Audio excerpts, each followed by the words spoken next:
제가 설교한 그 설교를 모니터하기 위해서 유튜브에 들어간 적이 있습니다. 유튜브에서 제 설교를 확인하면서 참 귀한 자료를 제가 발견하고 유튜브에 들어갔습니다. 무슨 설교냐면 조용기 목사님이 67세 될 때에 사랑을 위해서 설교한 설교인데 그 내용 가운데 제 마음을 시원하게 하는, 그리고 희망을 갖게 하는 말씀을 하시는 것을 제가 보았습니다. 별광동에서 조 목사님이 첫날 교회를 할 때 5명의 사람이 와서 예배를 드리면서 시작했답니다. 그 얘기를 듣는 순간에 야, 이것이 복음이구나. 왜 그랬을까요? 저희가 첫 예배 드릴 때 그렇습니다. 다른 분들은 아무리 그것을 보아도 그냥 지나가고 마는데 하나님의 은혜를 사모하는 자에게는 사모하는 것이 본게 되어진다는 것입니다. 할렐루야. 그러므로 사랑하는 성도 여러분, 예수님 안에서 여러분이 큰 소망을 가지고 우리 몸된 교회를 섬기는 하나님의 사람들이 될 수 있기를 주님의 이름으로 축복합니다. 아멘. 우리 교회가 그렇게 되지 않으라는 법이 있습니까? 아멘. 아닙니다. 하나님은 똑같이 어디에나 계시고 아멘. 또 어느 사람에게 계신다는 사실을 믿습니다. 아멘. 사전에서 찾아보니까 이 자신감이라고 하는 뜻이 이러한 뜻을 가지고 있습니다. 자신이 무엇인가를 잘 할 수 있는 것이 자신감이다. 그리고 또 한 단계 높여서 자만이라고 하는 것은 스스로 높은 채 하고 거만함을 품은 생각을 말한다. 그리고 거기에서 또 한 단계 높이면 교만이라고 하는 것은 겸손함이 없이 잘난 채 하고 방자하여 버릇이 없고 다른 사람을 깔보고 자신을 높게 평가하는 것이다. 오늘 이 서두에 제가 이러한 말씀을 드리는 것은 오늘 이 말씀의 가장 핵심적인 이야기입니다. 지금까지 여호수아가 하나님의 부르심을 받으면서 그가 잊지 아니하고 첫 번째로 중요하게 생각하고 따르던 것은 하나님의 말씀이 있을 때 그가 말씀에 따라 움직였습니다. 하나님이 부르실 때도 하나님이 먼저 부르시고 여호수아는 대답했습니다. 요단강을 건널 때도 여호와 하나님께서 말씀하시고 여호수아는 응답했습니다. 여리고성이 함락되어지는 과정 속에서도 하나님이 말씀하시고 여호수아는 그 말씀에 따라 움직였습니다. 그런데 오늘의 말씀을 보면 아무리 찾아보아도 하나님이 말씀하시고 그 말씀에 따라 여호수아가 먼저 움직인 사실이 없습니다. 오히려 7장 1절 말씀을 보면 하나님께서 이스라엘 백성들을 향하여 말씀합니다. 이스라엘 자손이 온전히 바친 물건으로 말미암아 범죄하였으니 이는 유다 지파 세리의 종손 삽디의 손자 갈미의 아들 아간이 온전히 바친 물건을 가졌습니다. 여호와께서 이스라엘 자손들에게 진노하시니라.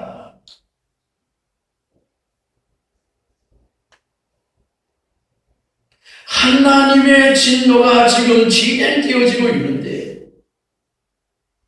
여호수아는 하나님의 음성을 들으려고 하는 마음이 없습니다. 오늘 첫째로 2절과 3절 말씀을 보면 여호수아의 영적인 교만한 모습이 드러나고 있습니다. 우리 2절과 3절 말씀을 함께 다 같이 읽으시겠습니다. 여호수아가 여리고에서 사람을 동쪽 해바임 곁에 있는 아이를 보내며 그들에게 이르되 올라가서 땅을 정탐하며 그 사람들이 올라가서 아이를 정탐하고 여호수아에게 돌아와 그에게 이르되 백성을 다 올라가게 하지 말고 이 삼천만 올라가서 아이를 찾아주소서. 그들은 소슬이 모든 백성을 그리로 보내어 수고하게 하지 마소서. 오늘 이 2절과 3절의 말씀에 보시면 여호수아가 하나님의 말씀을 듣고 한 일 외에는 다 그대로 했습니다.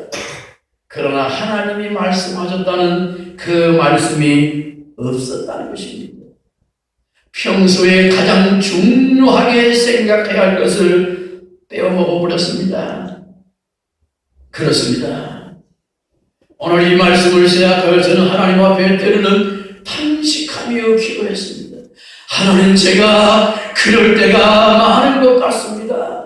때로는 내가 자신감을 가지고 때로는 자만한 마음으로 무엇인가를 했던 적이 있는 것 같습니다. 그런데도 그것이 무엇인지를 지금까지도 알지 못하고 살아온 것 같습니다. 무슨 말일까요? 저와 여러분은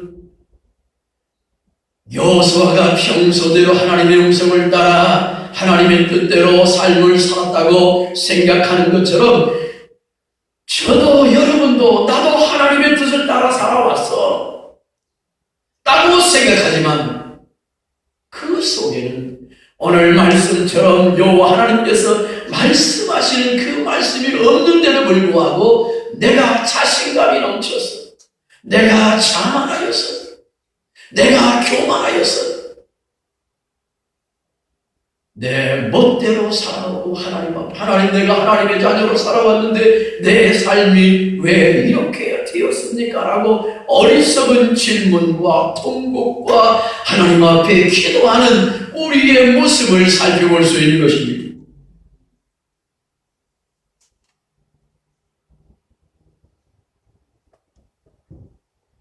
성경은 말씀합니다.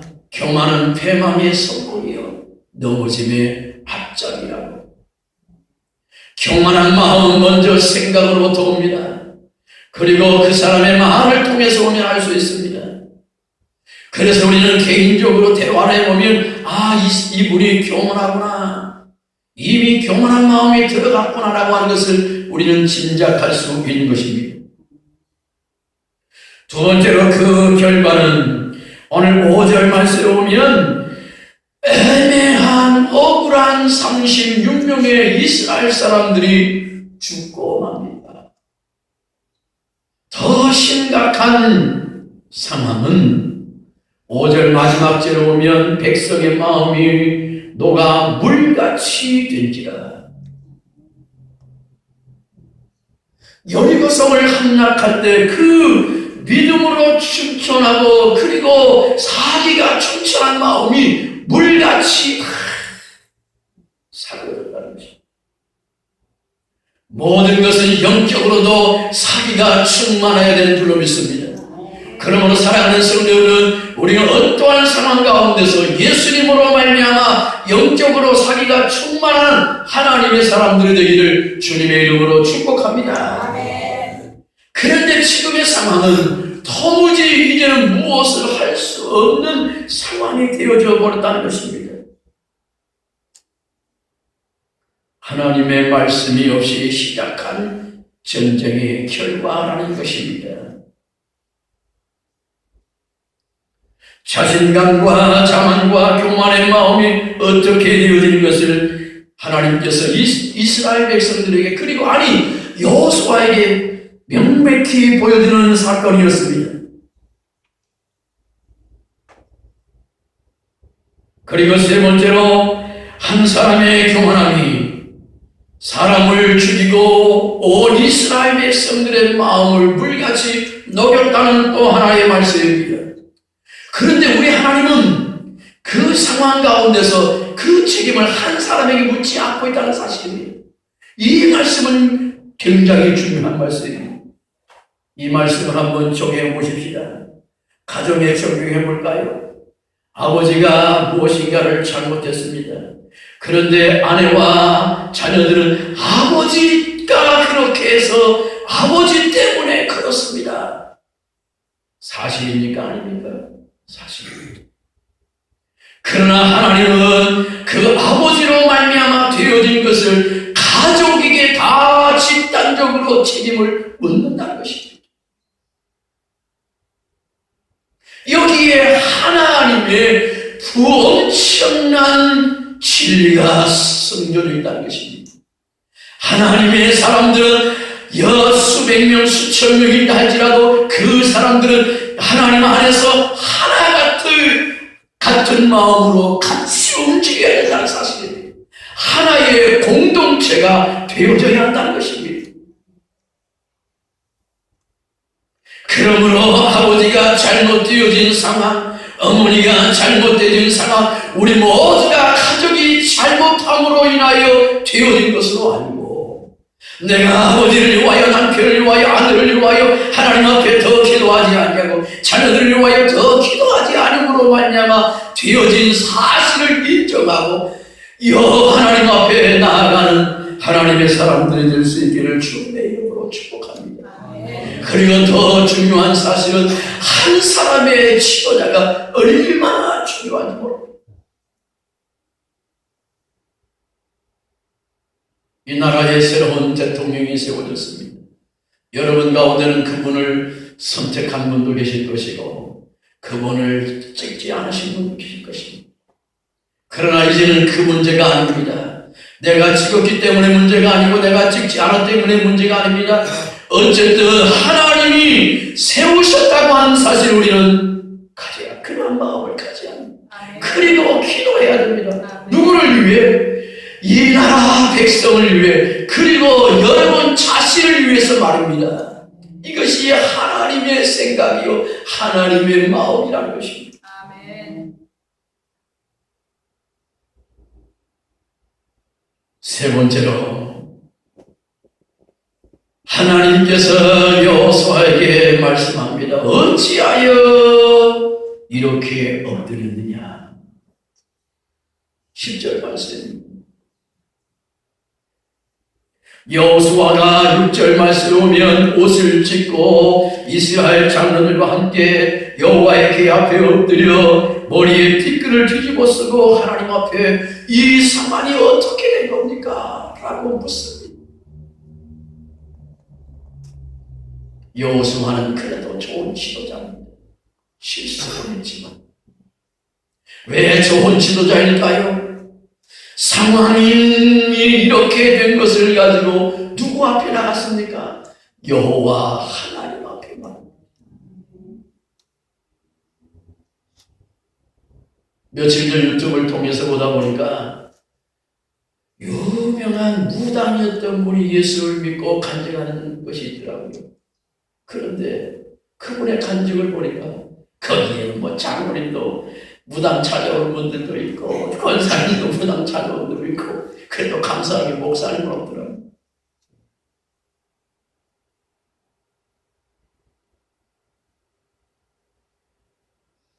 그래도 이 여호수아는 그 문제를 가지고 하나님 앞에 엎드렸다는 사실. 그리고 이렇게 이 일이 어떻게 됐습니까? 우리가 우리를 요단 저편에서 그대로 주었으면 좋았을 텐데 이 가나안 땅으로 와서까지 해서 우리를 이렇게 하면 어떻게 합니까?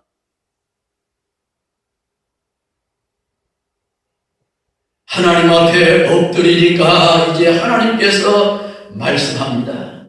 여기에 아주 중요한 진리가 숨겨져 있습니다.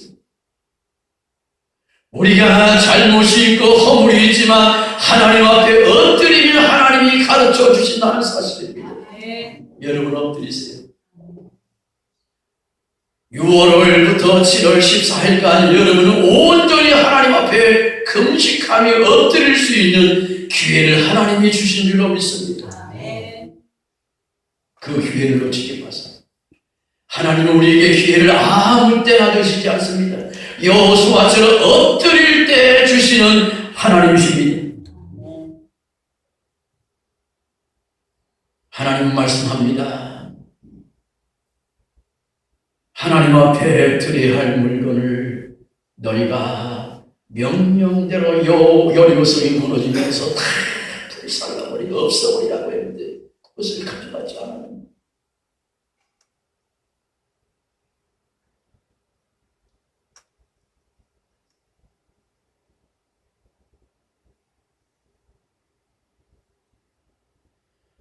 그래서 여호수아는 하나님의 명령을 듣고 온 지파별로 족속별로 뽑아보니까 아간이라고 하는 사람이 뽑혔습니다. 그리고 하나님의 말씀에 따라 처단했습니다. 그리고 오늘 성경 24절과 26절에 보면 아주 엄청난 그 결과를 이렇게 이야기합니다. 우리 24절에서 26절 한번 읽어보겠습니다. 여호수아가 이스라엘 모든 사람과 더불어 세레의 아들 아간을 잡고 그 은과 그 외투와 그 금덩이와 그의 아들들과 그의 딸들과 그의 소들과 그의 나귀들과 그의 양들과 그의 장막과 그에게 속한 모든 것을 끌고 악을 골짜기에 가서 여호수아가 이르되 내가 어찌하여 우리를 괴롭게 하겠느냐 여호와께서 오늘 너를 괴롭게 하신다 하니 온 이스라엘이 그를 돌로 치고 물건들로 돌로 치고 불사르고 그 위에 돌무더기를 크게 쌓았더니 오늘까지 있더라. 여호와께서 그의 맹렬한 진노를 그치니 그러므로 그곳 이름을 오늘까지 아골 골짜기라. 아멘. 아골 골짜기의 뜻은 괴로움의 골짜기라는 것입니다. 내 형제, 내 부모, 내 이웃을 율법에 따라 돌로 치는데 왜 괴롭지 않겠습니까? 그러나 그 괴로움보다는 하나님의 말씀 앞에 어찌할 수밖에 없이 순종해야 하는 여호수아와 이스라엘 백성들의 마음을 아골 골짜기라고 하는 이름을 가진 괴로움의 골짜기라고 하는 그 이름을 가진 그 상황을 우리에게 제공해 줍니다. 사랑하는 성도 여러분, 여러분의 마음이 괴롭다 할지라도 힘들다 할지라도 여호수아처럼 엎드려 하나님의 분명한 뜻을 바로 알게 되어지면 그 말씀에 온전히 순종해야 됩니다. 그렇지 않으면 더 많은 사람들이 어려움을 만나고 환난을 만나고 괴로움의 연속적인 일들이 계속 되어진다는 것입니다. 말씀을 마칩니다. 늘 우리가 하는 것처럼 모든 일을 시작할 때 여호와 하나님 앞에 나와 기도로 물을 수 있기를 바랍니다. 아멘. 말씀을 붙잡고 이것을 해야 합니까? 말아야 됩니까?